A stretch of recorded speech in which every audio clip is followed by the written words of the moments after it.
जय हिंद दोस्तों, वंदे मातरम। गुरु का स्थान हमारे समाज में सबसे ऊपर होता है। गुरु गुरु हर उस शख्स को कहा जाता है जो कि आपको कुछ ना कुछ सिखाता है, आपके जीवन में आपका मार्गदर्शन करता है या फिर आपको स्कूल कॉलेज में पढ़ाता है। कहीं भी अगर कोई गुरु है आपका तो वो आपके लिए सर्वोपरि होता है। कई जगहों पर माता पिता से ऊपर स्थान दिया जाता है गुरु को, क्योंकि वो आपको दुनिया में जीना सिखाता है, लड़ना सिखाता है और बताता है कि ऐसे आपको आगे बढ़ना है। लेकिन यदि वही गुरु अपनी जेब ढीली होते देखकर आपको बरगलाना शुरू कर दे तो आप क्या करेंगे?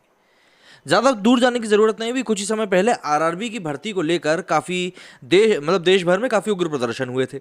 उस समय भी ट्रेनों को नुकसान पहुंचाया गया था। बिहार में सबसे ज़्यादा इस बारे में चर्चा हुई थी और उस बारे में वहां पर प्रदर्शन भी काफ़ी ज़्यादा हुए थे। हालांकि जब एक दो दिन बाद जांच होना शुरू हुई, अच्छे से जांच पड़ताल हुई, तो उसमें खान सर का भी नाम निकलकर सामने आया था, जिसमें खान सर ने फिर एक वीडियो जारी कर किया था कि भैया मैं ऐसा कुछ भी नहीं कह रहा हूँ जैसा आप लोग कह रहे हैं, सरकार से बात चल रही है, सब चीज़ें नियंत्रण में है। और फिर उन्होंने अपना एक वीडियो हटा भी लिया था। खैर, ये बात अब बीत चुकी है, खत्म हो गई, वो बात के बारे में हम बात नहीं करेंगे। लेकिन आपको ये जानकर हैरानी होगी कि ये जो अग्निपथ स्कीम को लेकर जो इतना उग्र प्रदर्शन हो रहा है, इस प्रदर्शन के पीछे भी अब कोचिंग माफियाओं का जिक्र होने लगा है। जी हाँ, कोचिंग माफियाओं का जिक्र तो होना ही है, क्योंकि अगर आप देखें तो अगर ये स्कीम सही तरीके से लागू हो जाती है तो इन कोचिंग माफियाओं के पेट पे तो लात पड़नी ही है। इस स्कीम के फायदों के बारे में कोई बात नहीं कर रहा, जो कि काफ़ी सारे हैं। लेकिन हाँ, हर कोई ये ज़रूर बोल रहा है कि भाई इसके घाटे कितने सारे हैं, और कई घाटे तो ऐसे बताए जा रहे हैं जो कि वाकई में घाटे हैं भी नहीं। अब ऐसे में एक सोशल मीडिया पर एक ट्वीट काफ़ी ज़्यादा वायरल हो रहा था, जिसके ऊपर मेरी यकायक नज़र पड़ी और उस पर नज़र पड़ी तब मेरा भी दिमाग घूमा कि यार ये क्या है। शशि शेखर वेम्पटी करके एक शख्स हैं, ये लिखते हैं, it is hard to believe these are spontaneous protest. मतलब कि ये मानना मतलब अकल्पनीय है कि ये एकदम से अचानक से ऐसे प्रोटेस्ट होने लगे। Clearly these acts of vandalism are being organised and instigated by certain vested interest. मतलब ये बात पक्की है कि ये जो तोड़फोड़ मचाई जा रही है, इसको एक स्ट्रक्चर्ड तरीके से करवाया जा रहा है और कोई ना कोई इसका मास्टरमाइंड है। वरना कैसे, how will desperate aspirants with nothing in common get together in such short time frame. वरना इतने कम समय में अलग अलग फैले हुए स्टूडेंट एक साथ एक ही मोटिव के लिए आकर कैसे तोड़फोड़ करने लगेंगे? जाहिर सी बात है, इसको लेकर कान तो खड़े होने ही थे। उसके बाद एक और ट्वीट मुझे दिखा। इस ट्वीट में एक शख्स ने ट्वीट किया था, अमेजिंगली करके इनका एक हैंडल है, ये लिखते हैं कि बिहार प्रोटेस्ट के ऊपर बात करें, 4-5 साल की कोचिंग की फीस का मामला है, दंगा तो होना ही था, कोचिंग माफिया ऑफ बिहार। एक और ट्वीट मैंने पढ़ा, फिर उसके ऊपर लिखा हुआ था, the coaching centre mafia is against Agnipath, it's the matter of business. The violent protests in Bihar are organized and orchestrated by coaching centers. They are not aspirants. मतलब वो एस्पिरेंट्स नहीं है, बल्कि वहाँ पर सिर्फ और सिर्फ अराजक तत्व है। अब आप क्या कहेंगे? कई सारे वीडियोज़ हैं जो कि ऐसे वायरल हो रहे हैं, जिसमें कि स्टूडेंट्स को साफ तौर पर दिखाया जा रहा है कि वो तोड़फोड़ करते हुए हंसी मजाक कर रहे हैं। एक वीडियो तो अभी शाम होते होते वायरल हुआ, जिसमें कि लड़के कह रहे हैं कि भैया अगर हमें नौकरी नहीं मिली तो हम तो आतंकवादी बन जाएंगे।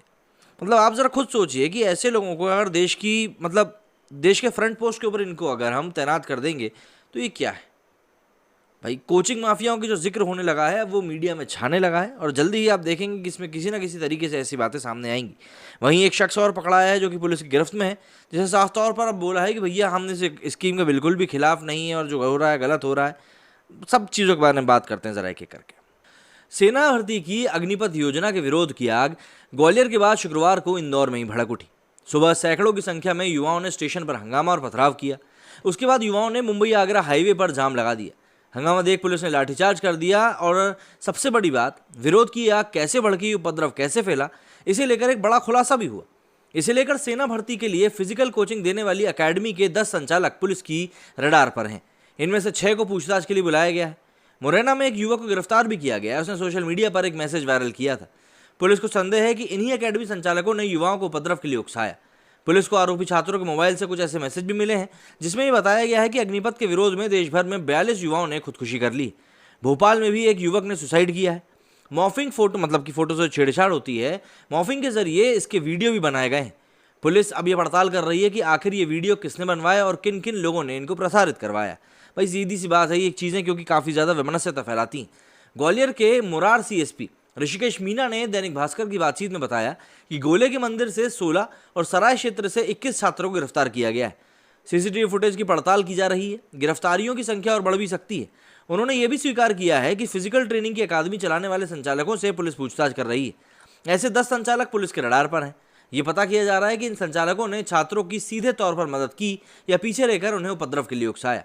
इस बात की भी जांच की जा रही है कि सोशल मीडिया पर अग्निपथ के विरोध में छात्रों के सुसाइड वाले मैसेज आखिर किसने तैयार करवाए, किन लोगों ने इन मैसेजेस को सर्कुलेट किया।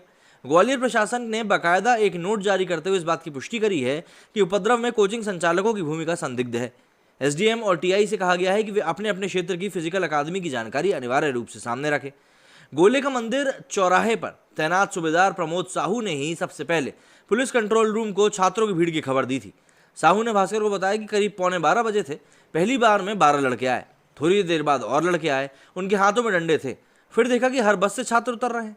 मैंने तुरंत कंट्रोल रूम को सूचना दी कि कुछ गड़बड़ है। तब तक तो छात्रों ने सड़कों पर टायर जलाने शुरू कर दिए थे। इसके बाद भिंड मुरैना से आने वाली बसों की ग्वालियर में एंट्री रोक दी गई। यदि ऐसा नहीं होता तो बड़ी संख्या में छात्र जुट सकते थे। पुलिस मुख्यालय के अधिकारियों का कहना है कि ग्वालियर में स्थिति नियंत्रण में है। छात्रों को उकसाने वालों की पहचान इस समय की जा रही है। इंदौर में कुछ छात्रों ने चक्काजाम की कोशिश करी थी, लेकिन उन्हें हटा दिया गया। पूरे प्रदेश में कहीं कोई हिंसा या उपद्रव के हालात नहीं है। हम सोशल मीडिया की भी पूरी मॉनिटरिंग कर रहे हैं। फर्जी संदेश भेजने वालों की तुरंत पहचान भी की जा रही है। मुरैना पुलिस ने भड़काऊ पोस्ट सोशल मीडिया पर डालने वाले योगेंद्र सिंह नाम के युवक को गिरफ्तार भी किया है। अम्बा में एसडीएम को ज्ञापन सौंपा गया है। वहां पुलिस बल भी तैनात है। बावजूद उपद्रवी तत्व सोशल मीडिया पर युवाओं को भड़का ही रहे हैं। योगेंद्र ने मैसेज डाला कि मुरैना चलो मुरैना। सभी भाइयों से निवेदन है कि मुरैना में सुबह 11 बजे आंदोलन करेंगे, उसके बाद फिर रेलवे स्टेशन पर पटरी की तोड़फोड़ करेंगे। सभी भाई मैसेज को फैला दें। जो देख रहे हैं वे सभी मुरैना आए। अम्बा, पोरसा, मोहगांव, भिंड, ग्वालियर 20 जून 2022। जय जवान जय किसान, मुंह तोड़ जवाब। हालांकि जब ये शख्स पकड़ाया तो ये पुलिस के सामने गिड़गिड़ाने लगा और इसने गिड़गिड़ाते हुए बोला कि भैया गलती हो गई। पुलिस की गिरफ्त में आने के बाद वो गिड़गिड़ाने लगा। उसके बाद उसने पुलिस अभिरक्षक में ही एक वीडियो जारी करके सभी युवाओं से विनती करते हुए कहा कि उससे गलती हो गई। उसकी बात पर कोई युवा ध्यान न दे और कोई भी युवा सरकार की अग्निपथ जो योजना है उसका विरोध ना करे। इस संबंध में मुरैना एसपी आशुतोष बागरी का कहना है कि जो भी व्यक्ति फेसबुक या किसी अन्य सोशल मीडिया पर भड़काऊ पोस्ट डालेगा उसे तुरंत गिरफ्तार कर जेल में डाल दिया जाएगा। युवक योगेंद्र को भी गिरफ्तार कर लिया गया था। अब ऐसे देखिए, ऐसे में ही वैमनस्यता जो फैलती है उसमें कोचिंग संचालकों की जो ये भूमिका निकलकर सामने आ रही है, कहीं ना कहीं अपने आप में ही कई सारे सवाल खड़े कर रही है। भाई सीधी सी बात है, जो ट्वीट्स मैंने आपको बताया कई मोटी फीस का एक सवाल है। भाई अच्छी खासी फीस मिलती है और अगर वो बंद हो जाएगी तो आप बताइए ना कितना बड़ा नुकसान होगा। तो ऐसे में अराजकता फैलाने का काम भी किया जा रहा है। कई सारी चीज़ें हैं, कई सारे ऐसे हिडन एलिमेंट्स हैं जो कि यहाँ पर छुपे हुए भी हैं। लेकिन बात वही है कि यहाँ पर आप देखिए कि इन स्कीम्स के फ़ायदे की जो भी कोई बात कर रहा है, इवन मैं भी अगर इस अग्निपथ स्कीम के फ़ायदे की बात कर रहा हूँ तो मुझे भी निशाने पर लिया जा रहा है कि भाई तुमको उसको समझ में ही नहीं आता है। कई लोग कह रहे हैं कि अरे 4 साल की ट्रेनिंग के बाद युवा क्या करेंगे। अरे भैया यार, 17, 18, 19 साल की उम्र में आप भर्ती हो गए, 24-25 साल की उम्र में आप वहाँ से अगर निकलते भी हो तो यही वो एज होती है जिस समय पर अधिकतर युवा नौकरी ढूंढना शुरू करते हैं। और ग्रेजुएशन की डिग्री इग्नू की जो ग्रेजुएशन की डिग्री है वो आपको इस टेन्योर के साथ साथ मिलेगी। तो आपकी पढ़ाई भी होगी, आपकी नौकरी भी होगी, आपकी कमाई भी होगा, आपका एक्सपीरियंस भी होगा और एक्स सर्विसमैन होने के नाते आपको जो फ़ायदे मिलेंगे, अग्निवीर होने के जो फ़ायदे मिलेंगे अलग अलग जगहों पर, वो फ़ायदे अलग होंगे। लेकिन इस बारे में कोई बात ही नहीं कर रहा है। मेरी वीडियो में फिलहाल इतना ही। जय हिंद, जय भारत।